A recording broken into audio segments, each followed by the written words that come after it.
Merhaba değerli izleyiciler. Dünyanın savaştığı bir virüs olan koronavirüsünün bizleri evde oturtmaya maruz bıraktığı şu dönemde sıklıkla Botan Production YouTube kanalı üzerinden Dengeme programıyla çok değerli sanatçılarımızı konuk edip hikayelerini sizlerle paylaşacağız. Bu programımız konuklarımıza göre Kürtçe ya da Türkçe olacaktır. Bu korona dönemleri hep beraber atlatmak için siz değerli dinleyenlerin evine konuk olmak için böyle sohbet ve müzik tadında kısaca böyle sanatsal bir program hazırladık. Umarım beğenirsiniz. Aslında ben biraz çok heyecanlıyım. İlk konuğumuz olan Canan Çiçek. Kendisine bağlamada eşlik edecek olan İbrahim Gürel ile birlikte bizlerle. Hoş geldiniz öncelikle. Hoş bulduk. Hoş bulduk. Nasılsınız? İyisiniz umarım. Teşekkür ederim. İyiyim. Sizleri sormalı. Ben de iyiyim. Çok teşekkür ediyorum. İbrahim Bey siz nasılsınız? İyisiniz umarım. Teşekkürler. Burada beraber olmak çok güzel. Böyle evde kaldığımız süre içinde de yine müziği paylaşmak çok güzel bir duygu. Evet, aslında şöyle ki biliyorsunuz bugünlerde aslında koronanın bizlere vermiş olduğu bu evde oturun işte bu evde oturma sürecinde böyle tatlı böyle güzel bir sohbet olması için aslında sizlerle beraberiz bugün izleyicilerimiz için. Ben öncelikle şunu sormak istiyorum. Sağlık durumunuzu sormak istiyorum. Umarım her şey yolundadır. Aile, çocuklar, eş. Ya şu anda her şey yolunda. Herkes gibi biz de sağlığımıza ve sosyal mesafeye dikkat etmeye çalışıyoruz. Şu anda her şey yolunda. Okay, peki. Canan Hanım, bu arada korona günler nasıl geçiyor? Yani evet evdeyiz aslında. Bu biliyorsunuz ki Kanada'nın bizlere vermiş olduğu sürekli sosyal mesajlar, sürekli sosyal bir mesafeyi koruma alanı ve aslında marketler ve eczaneler dışında herhangi dışarı çıkmamak için bizlere verdikleri mesajlar var. Sizler bunun için neler yapıyorsunuz? Öncelikle herkes gibi biz de sosyal mesafeye önem ve özen gösteriyoruz. Yani mecburi işler dışında evden çıkmamaya gayret ediyoruz. Onun dışında yani nasıl etkiledi diye soracak olursanız benim gibi sosyalleşmeyi seven, sosyal alanı seven bir insan için gerçekten zor bir durum. Arkadaşlarımı, dostlarımı, ailemi gerçekten çok özledim. Bu konuda gerçekten yani herkes gibi ben de sıkıntılı günler yaşıyorum. Ama geçeceğini umuyorum. Geçecektir de. Her şey çok güzel olacak. Buna gönülden inanıyorum. Çok teşekkürler. Aynen bizler de umut ediyoruz ki bugünlerin en kısa süre içerisinde geçmesi, en hasarsız şekilde geçmesi aslında. Evet. Peki ben şöyle bir soru sorayım sizlere Canan Hanım. Canan kimdir? Bize kendinizden bahseder misiniz? Tabii ki. 1985 İstanbul doğumluyum ama aslen Kahramanmaraş Pazarcıklıyım. Yaklaşık 13 yıldır Kanada'da yaşamaktayım. Evli ve 3 tane dünyalar tatlısı çocuk annesiyim. Ve türkü tutkunu, müzik tutkunu bir kadınım. Böyle ifade edebilirim. Peki. Peki şöyle, 3 çocuk annesi olduğunuzu söylediniz. Çocuklar kaç yaşında bu arada?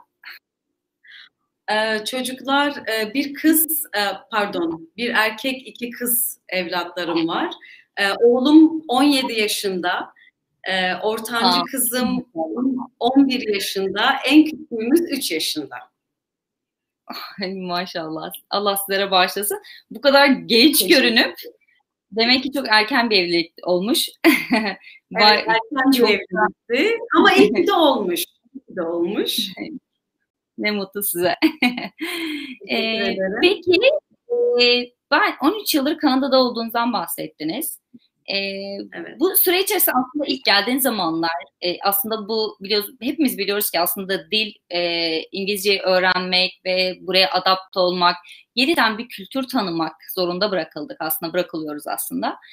Sizler bu süre içerisinde nasıl zorluklar yaşadınız? Geldiğinizde var mıydı İngilizceniz veya yani bu adapte olma süreci aslında biraz da bize ondan biraz bahseder misiniz? Tabii ki. Herkesin yaşadığı zorlukları, süreçleri bizler de yaşadık. Ben de yaşadım. Yani sonuçta size ait olmayan, bilmediğiniz bir ülke, bilmediğiniz bir dil, her şeyiyle yabancı olduğunuz bir ülkeye geliyorsunuz. Onun için hani bu süreçte gerçekten herkesin yaşamış olduğu sorunları bizler de yaşadık. Ben de yaşadım. Ama yani üstesinden geldik. Yani Kanada'ya büyük bir şekilde adapte olduk. Yaşadığımız ülkeyi seviyoruz gerçekten. Diyeceklerim bu kadar. Peki, çok teşekkür ederim. Peki ben şöyle söyleyeyim o zaman. Bu güzel sesi bizlere şöyle kısaca yani hani güzel bir türkünüzü de bağlayabilir misiniz? Hani bu güzel sesi bir dinleyebilir miyiz? Canan'dan bahsettik. Canan'dan sonra işte bir müziğinizi, bir sizin güzel o sesinizi dinleyebilir miyiz? Tabii ki. Başlangıç olarak Ali Ekber Çiçek'e ait olan Derde Derman Arar Edim türküsüyle başlamak istiyoruz. Umarım beğenirsiniz. Keyifli dinlemeler. Teşekkürler.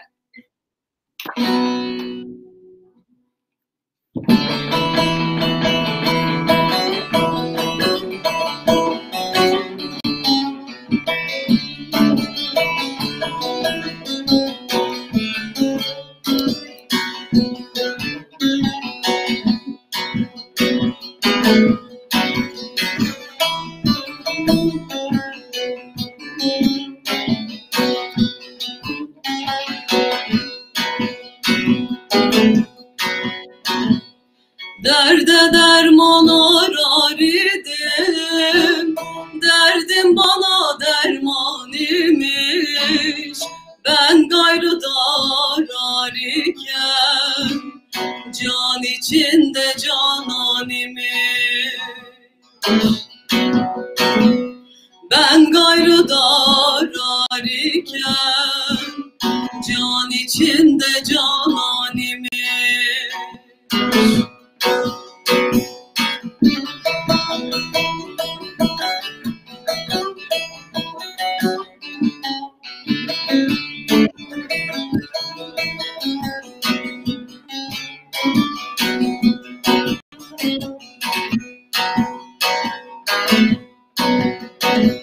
Bülbül oldum ağlar idim, ben gülümü derem diye.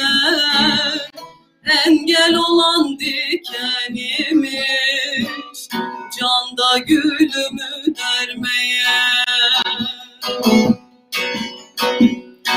Engel olan dikenimiş, canda gülümü dermeye.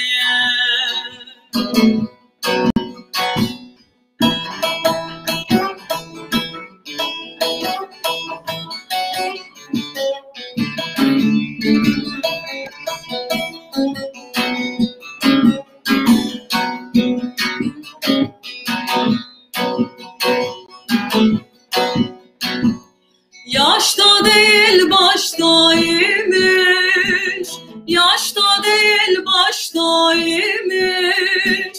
Şimdi bildim sultan imiş, haktan gayrı bir nesne yok. Görenlere beyan imiş, görenlere beyan imiş. Haktan gayrı bir nesne yok, görenlere beyan imiş.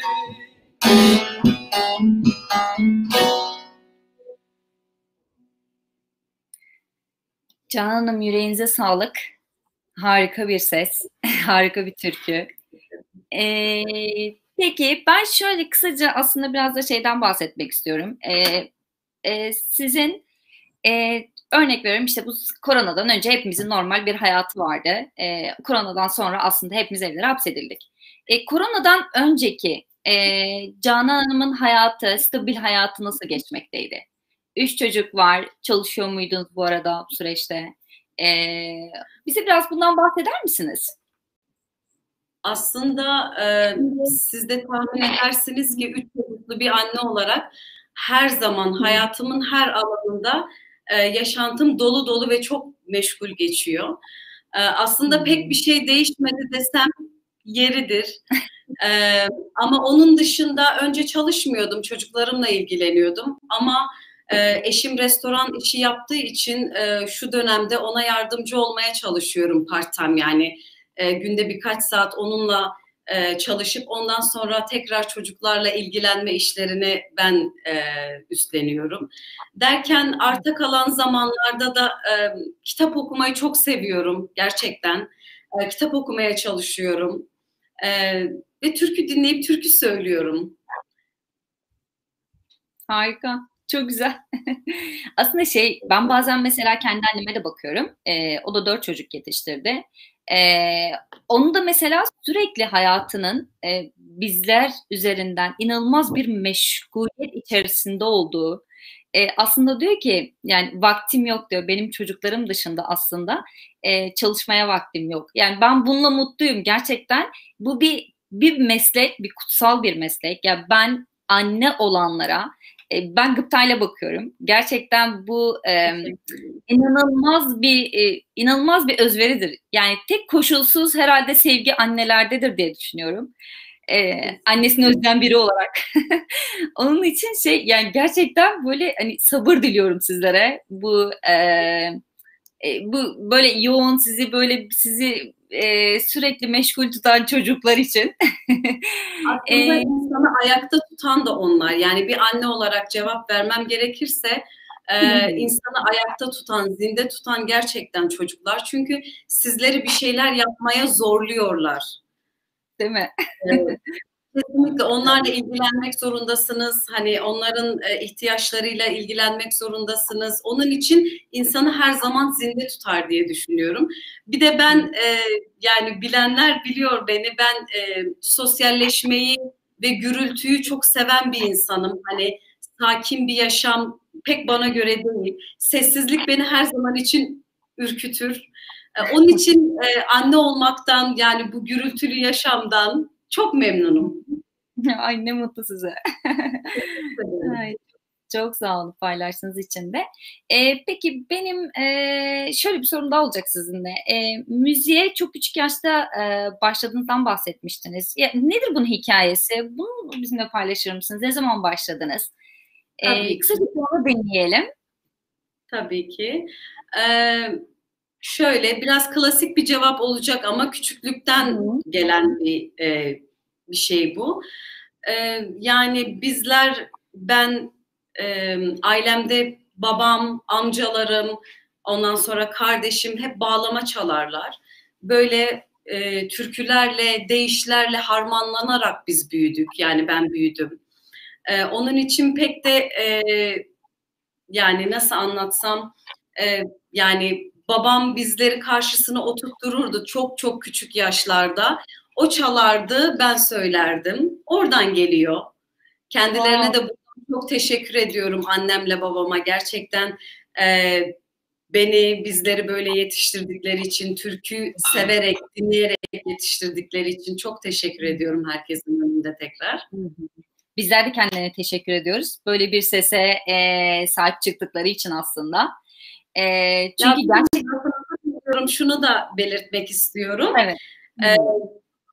Benim adımı Kahramanmaraş Afşin'de doğan 1944 yılında Aşık Perişan Ali koymuştur. Ben daha kundaktayken o yörenin insanları bilir. Ben daha kundaktayken kulağıma deyişler ve türküler söylemiştir. Belki de onun yani vermiş olduğu bir nasıl söyleyeyim, kader çizgisinde ilerliyorum gibi de söyleyebiliriz. Çok güzel bir hikayesi varmış gerçekten isminizin. Evet. Peki şöyle, ailede başka müzikle ilgilenen var mı sizin dışınızda, diğer kardeşler? Baba çalıyor söylediniz ama kardeşlerde var mı öyle bir yetenek? Baba çalıyor, erkek kardeşim bağlama çalıyor. Ya çok enteresan bir durum var. Benim ailemde, yani tüm sülalemde herkesin sesi gerçekten çok güzel. Herkes bağlama çalıyor ben dışında. Ee, evet, ben dışında herkes bağlama çalıyor ve herkesin sesi çok güzel. Herkes türkü söylüyor. Ne güzel. Ne güzel bir yetenek Evet. varmış. Evet. Harika.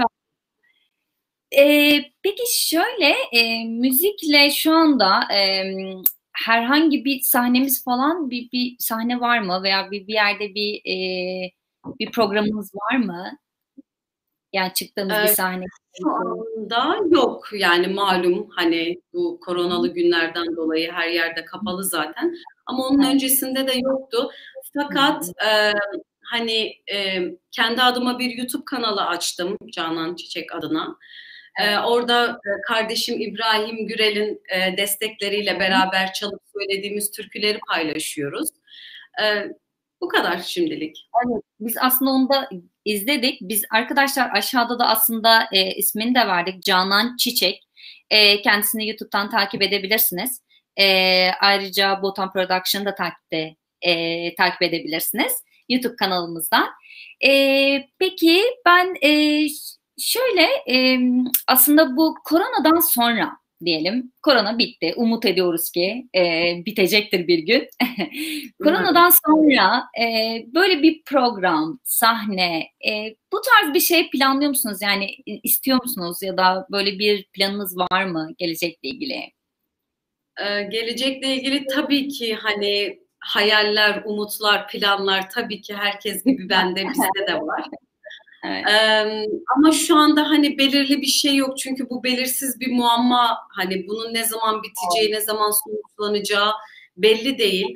Ama onun öncesinde hani bu korona virüsünün bu kadar hızlı bir şekilde yayılacağını, bu kadar insanlara zarar vereceğini tahmin etmediğimden dolayı bir takım planlar yapmıştım yazla ilgili. Daha başka single çalışmaları yapmak istiyorduk. Daha başka şarkılar söylemek, türküler söylemek istiyorduk. Ama şu anda askıya almak durumunda kalacağız yanılmıyorsam. Umarım bu günler bir an önce biter. Herkes sağlığına kavuşur. Herkes az yara alarak kurtulur. Ondan sonra biz de hayallerimizi gerçekleştirmeye devam ederiz. Umut ediyorum ki olur. Olacaktır da. Bizler bu büyük virüsü diyeyim, böyle bir sorunu atlatacağımıza da inanıyorum gerçi. Herkesin evde oturarak bunu yapacağına da inanıyorum. Lütfen evlerinizde oturun ve çıkmayın. Ben yani zaruri ihtiyaçlar dışında mecbur kalmadığınız sürece dışarı çıkmayın ve sosyal mesafenizi koruyun. Kesinlikle, kesinlikle. Teşekkürler tekrar. Peki şöyle, ben tekrar bir şarkı isteyeceğim sizden. O güzel sesinizden. YouTube'dan bahsettik, şarkıdan bahsettik. Tabii. Bize bir kulağımızın pasını silecek güzel bir türküden girsek olur mu? Tabii ki ben yine bizim Maraş yöresine ait bir türküyle devam etmek istiyorum. Cafer Tan Baba'nın türküsü. Dünyanın devranına. Hatta bu türküde şu anda bizi izlemekte olan sevgili köylüm Hüseyin Çöçelli'ye gelsin. O çok ısrar etti, çok istedi. Ona gelsin. Peki.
Bilir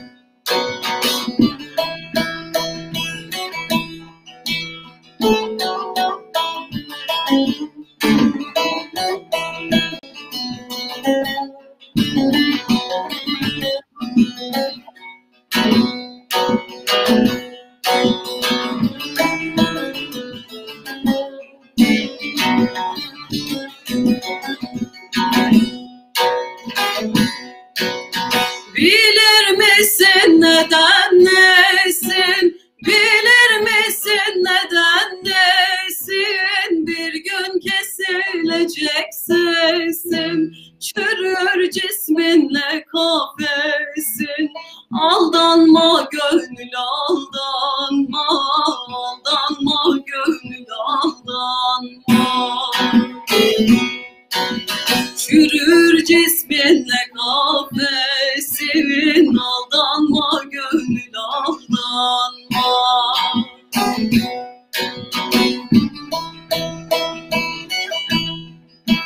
Evden barktan geçeceksin, ecel tasın içeceksin, aldanma gönül aldanma.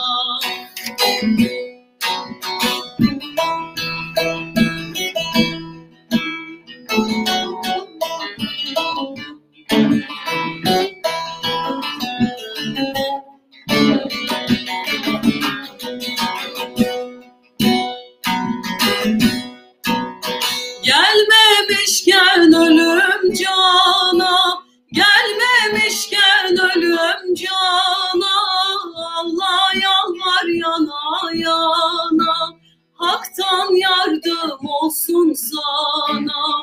Aldanma gönül aldanma, aldanma gönül aldanma.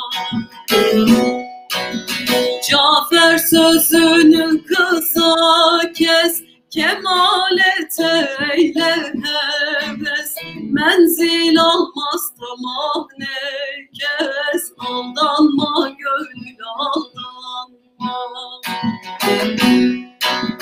Menzil almaz tamah ne kes, aldanma gönül aldanma.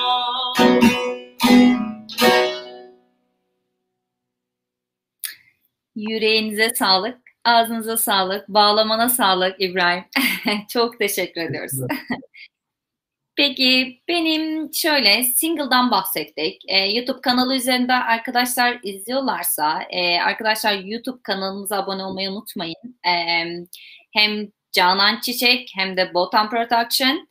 Buradan bütün videolarımızı izleyebilirsiniz. Canan Hanım şöyle single'dan bahsettik. Aslında ileriki planlarınıza da single'larınız olacaktır. Bu en son single çalışmanız olan Derdimi Söyleme. Bize bundan biraz bahseder misiniz? Bunun hikayesi nedir? Tabii ki. Derdimi Söyleme türküsü büyük halk ozanımız, Sivaslı halk ozanımız Ali Kızıltuğ'a ait bir türküdür. Aslında bunun başlangıcı şöyle gelişti. Ben bu türküyü babama doğum günü hediyesi olarak stüdyoda söylenmiş bir türkü olarak planlamıştım. Yani o çekilen video klip, ondan sonra onun öncesinde eklenen enstrümanlar tamamen spontane gelişti. Bütün sosyal medya hesaplarımdan bunu da paylaşınca çok güzel tepkiler aldım. Çok güzel geri dönüşümler aldım. Sonra dedim neden devam etmeyeyim ki diye düşündüm. O şekilde gelişti. Harika. Babanız için yazılmış. Buradan bu arada sevgili Kazım Boran hocama çok sevgiler, saygılar göndermek istiyorum. Gerçekten çok büyük emekleri var bu single çalışmamızda. Ondan sonra kardeşim İbrahim Gürel, onun da çok büyük emekleri var. Herkesin huzurunda bir kere daha teşekkür etmek istiyorum. Teşekkür ediyoruz. Aslında Canan Hanım konusu açılmışken ben İbrahim Bey'e bir şey söylemek istiyorum. Kendisi sanırım Baran Bağlama grubu ile birlikte değil mi? Yanlış bilmiyorum. Boran Bağlama grubunu kurmuştuk Toronto'da. Yani çalışmalarımıza ara verdik ama Yine Kazım Boran Hoca'yla birlikte sürekli görüşüyoruz. Müzik çalışmalarımız onunla devam ediyor. Canan'ın dediği gibi kendisi bize çok yardımcı oldu stüdyo kayıtları sırasında. Öyle onun dışında müzik çalışmalarıma kendim devam ediyorum. Yani Canan'la birlikte çalışıyoruz ve tek başına. Oh, harika. Peki şöyle bir şey de söyleyebilirim aslında İbrahim Bey, sözü açılmışken de ileriki programlarımızda sizleri de konuk etsek, şöyle Boran bağlama grubuyla beraber toplama şansımız var mı? Ve hep beraber böyle elimizden geleni yaparız. Harika.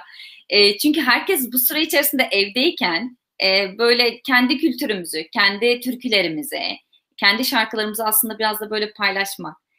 Çünkü Kanada'dayız ve birbirimizden haberdar olmak aslında amaç, biraz da sizleri bilmek. Aslında böyle bir program yapsak sizinle de güzel olur. Umut ediyorum ki ileriki programlarda tekrar bununla ilgili sizinle konuşabiliriz. Tabii, neden olmasın.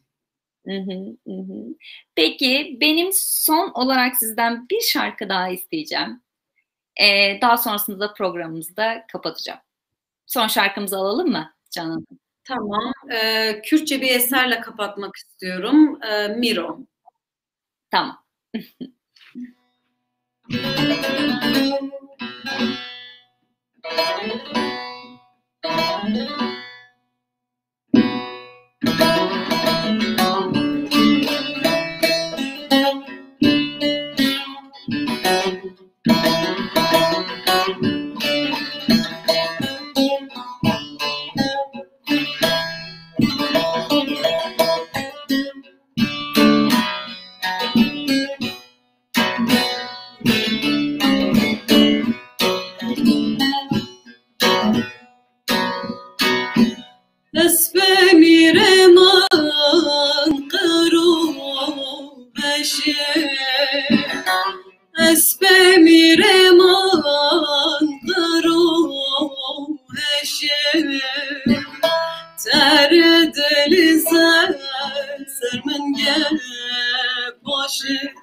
Birine mireman kırgıralı, birine mireman kırgıralı, dedilemin jirar deşer, dedilemin jirar deşer. Demiro miro mire mira, demiro miro mire mira, karete çılı sevazen navma cira, karete çılı sevazen navma cira. Dera beraber miro raber, dera beraber miro raber, xevası beni kırgı raber, xevası beni kırgırane. Dera beraber miro raber, dera beraber miro raber, xevası beni kırgı raber, xevası beni kırgırane.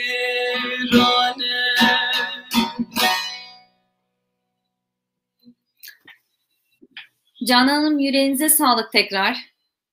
Teşekkür ediyoruz. Bu değerli zamanınızı bize ayırdığınız için de. Ben teşekkür ederim. Programınıza bizleri konuk ettiğiniz için çok teşekkür ederim. Gerçekten çok keyif aldık. Ben çok keyif aldım. Umarım dinleyenler ve sizler de çok keyif almışsınızdır. Eğer sürçülisan ettiysem affola, heyecanıma verin. Hepinizi çok seviyorum. Ben çok teşekkür ederim. Az önce biz zaten yaptık bir sürçülisan. 30 dakikalık program, aslında 30 dakika diye düşünmüştük. Hatırlarsanız sizinle de paylaşmıştım. Orada evet, ben bir gaf yapıp böyle mikrofon açıkken 30 dakika doldu, program bitmeli diye. Böyle bir araya girmek zorunda kaldım. Ben de tekrar teşekkür ediyorum. İbrahim Bey, size de çok teşekkür ediyorum. Bu güzel zamanınızı ayırdığınız için. Ben çok keyif aldım. İnanıyorum ki arkadaşlar da almışlar. Bilmiyorum. Yorumlarda mutlaka yazın arkadaşlar. Aslında varsa böyle hani eklemek istediğiniz şeyler varsa bizimle paylaşın. Onun dışında son olarak söylemek istediğiniz bir şey var mı? Evde oturmaları için aslında izleyicilerimizin böyle kısa bir sosyal mesaj verebilir miyiz? Sizlerden alabilir miyiz? Tabii ki yani buradan herkese sesleniyorum. Sosyal mesafenizi gerçekten koruyun ve bu olayı ciddiye alın. Yani mecbur kalmadığınız sürece zaruri ihtiyaçlarınız dışında dışarı çıkmayın. Ama şimdi biz insanlara mesaj veriyoruz, hani dışarı çıkmayın diyoruz ama zorunlu çalışmak zorunda olanlar var, dışarı çıkmak zorunda olan insanlar var. Bunlara da gerçekten bu insanlara Allah'tan yardım diliyorum. Yani yapabileceğim tek şey bu ve kendilerini büyük bir oranla korumalarını istiyorum, diliyorum. Çünkü gerçekten hafife alınacak bir durum değil. Bu kadar. İbrahim Bey? Benim eklemek istediğim sadece şu: bu zamanı aslında bir sorundan ziyade bir fırsat olarak da görmek gerekiyor. Mesela insanlar işte her zaman neden şikayet eder? Zamanım yok, işte yeni bir şey öğrenmek için ya da müzik yapmak için. Aslında şu anda çok iyi bir zaman. Yani sevdiğimiz insanları arayıp sormak için, yeni bir enstrüman öğrenmek için, yeni bir şeyler yaratmak, üretmek için çok güzel bir zaman. Ben zamanımı öyle değerlendirmeye çalışıyorum. Yani herkese de tavsiye ederim. Aslında ben son bir şey demek istiyorum. Hepimizin şikayet ettiği o çok yoğun tempolu hayatlarımız var ya, aslında hepimiz onları, o hayatlarımızı ne kadar çok seviyormuşuz. Bence bize bunu da hatırlattı. Elimizde olanın kıymetini bilmemiz gerektiğini hatırlattı. Evet. Evet Canan, gerçekten aslında kesinlikle. Aslında hepimize korona bunu anlattı. Gerçekten bu bir kimseye ayıramadığımız zaman, işte her zaman bir meşguliyet, aslında üretmek için aslında vaktimizin olmadığını söyleyip durduk. Korona öyle bir şey bize gösterdi ki aslında evet, buyurun görün, üretin o zaman ya da yapın ya da işte sevdiklerinize zaman ayırın ya da yapmak istediğiniz şeyleri yapın diye aslında biraz da böyle hani artık böyle olumlu kısmını böyle düşünüyoruz. Ben tekrar teşekkür ediyorum. Sevgiyle kalın, türküyle kalın. Sağlıkla kalın. Sevgiyle kalın, türkülerle kalın. Türküler candır. Evet. Bugünlük için ben tekrar teşekkür ediyorum Canan Hanım'a ve İbrahim Bey'e bizlere bu değerli vakitlerini ayırdıkları için. Arkadaşlar, bundan sonra aslında bunun gibi dünyanın dört bir yanında sanatçılarımızı davet etmeye devam edeceğiz. Yarın, yani 17 Nisan Cuma günü Avrupa saatiyle akşam saat 7'de konuğumuz Kavva Urmiye olacaktır. Bu programı da kaçırmamanız için kanalımıza abone olmayı unutmayın. Sağlıcakla kalın.